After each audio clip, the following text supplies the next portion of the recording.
आज लोक जनसमाज पार्टी के राष्ट्रीय अध्यक्ष सतीश कुमार चतुर्वेदी ने प्रेस कॉन्फ्रेंस किया और कहा कि मेरे प्यारे देशवासियों एवं पार्टी के सभी सम्मानित साथियों, आज का वस्तुस्थिति बहुत ही ज्यादा भयावह और कठिन है। ऐसे समय में वर्तमान सरकार के द्वारा कभी भी किसी के साथ कुछ भी किया जा सकता है। ऐसी स्थिति में हम सबको यह संकल्प लेना चाहिए कि हर पल देश की सेवा करते रहेंगे। इसी क्रम में राष्ट्रीय अध्यक्ष सतीश कुमार चतुर्वेदी ने आगे कहा कि मेरी जिंदगी का एक एक पल देश को समर्पित है। मेरे शरीर का एक एक कतरा देश के लिए है। इस पृथ्वी पर मेरा जन्म संघर्ष के लिए ही हुआ है। आज तक बहुत संघर्ष किया और आगे भी करेंगे। मेरी जिंदगी में बहुत संघर्ष लिखा है। हमें अपने भारत देश को दुनिया का सबसे शक्तिशाली देश बनाना है। भारत के अंदर और बाहर कई शक्तियाँ हैं जो भारत को कमजोर कर रही है। हमें इन शक्तियों को हराना है। इसलिए हम सभी सम्मानित साथियों को एकजुट होकर इन प्रत्यक्ष और अप्रत्यक्ष रूप से देश को खोखला करने वाली शक्तियों को हराना है। पूरे देश में अपनी पार्टी के प्रत्याशियों और अपने विचारधारा वाले प्रत्याशियों को सदन तक पहुंचाने के लिए जी जान लगाना होगा।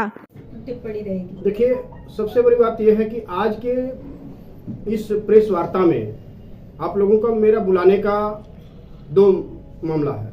पहला मामला तो यह है कि हम अपने लोक जनसमाज पार्टी भारत की तरफ से सभी देशवासियों को होली की अग्रिम शुभकामना देते हैं और इस होली के शुभ अवसर को देखते हुए केंद्र सरकार और प्रदेश सरकार के द्वारा जो कूटरचित घटनाएं हो रही हैं, इस पर भी मुझे चर्चा करना है। क्योंकि अभी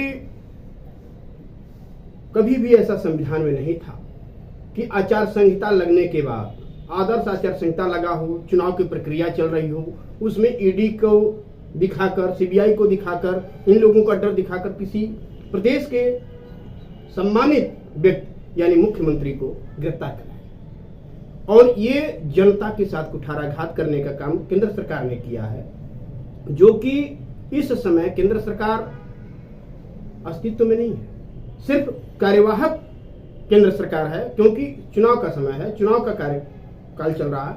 और ऐसे स्थिति में यह बहुत चिंतनीय विषय है कि जो केंद्र सरकार ने अरविंद केजरीवाल जी के साथ किया, ये कुटरचित घटना है। क्योंकि अगर ऐसा ही ईडी सीबीआई की चर्चा चलती रही तो देश से लोकतंत्र को हटा करके ये लोग राजतंत्र स्थापित करना चाहते हैं।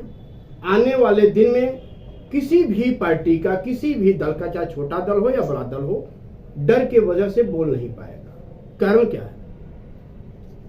लगातार हम लोगों को भी ये डर बना हुआ है, क्योंकि इनके पास सीबीआई जैसी मशीनरी है, ईडी जैसी मशीनरी है, उसको भेज करके किसी के घर में कुछ रखवा देने का कार्य करते हैं। जबकि हमारे सहयोगी दल आम आदमी पार्टी के मुख्यमंत्री जी हैं, विश्वस्त सूत्रों से जानकारी हुई है कि तमाम ईडी और सीबीआई के काले कारनामे, काले कच्चे चिट्ठे और उनके अकूत कमाई की सारे दस्तावेज अरविंद जी के पास हैं।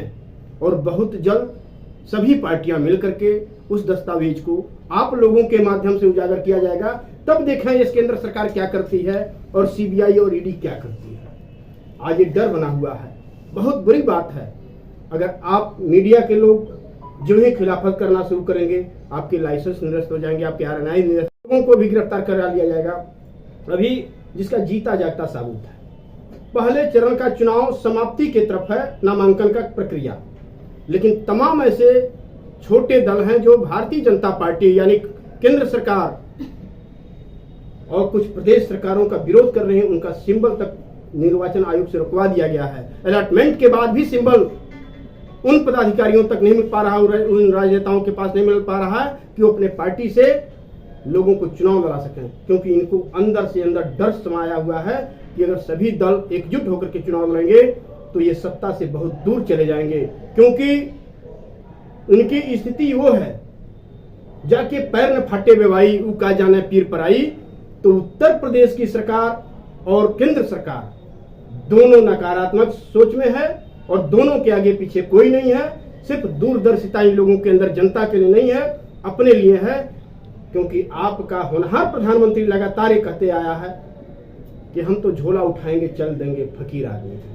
लेकिन विजय माल्या का जब मामला आया तो देश छोड़ने के पहले सबसे पहले 35 करोड़ का विजय माल्या ने भारतीय जनता पार्टी को चंदा दिया था, उसका चेक का फोटोकॉपी आज भी मेरे पास है। कहिएगा तो आप लोगों को मैं प्रोवाइड करा दूंगा। जो भ्रष्टाचार में लिप्त होकर के और दूसरे को भ्रष्टाचारी बनाते हैं, ऐसे पार्टी को आप सब लोगों के सहयोग से नेस्ता नाबूद करने की जरूरत है और देश से खदेड़ कर बाहर करने की जरूरत है। और रियल में इनको सत्ता में रहने का कहीं से कोई अधिकार नहीं है। हर प्रदेशों से इनको इस्तीफा दे करके और सही रास्ते पे आना चाहिए।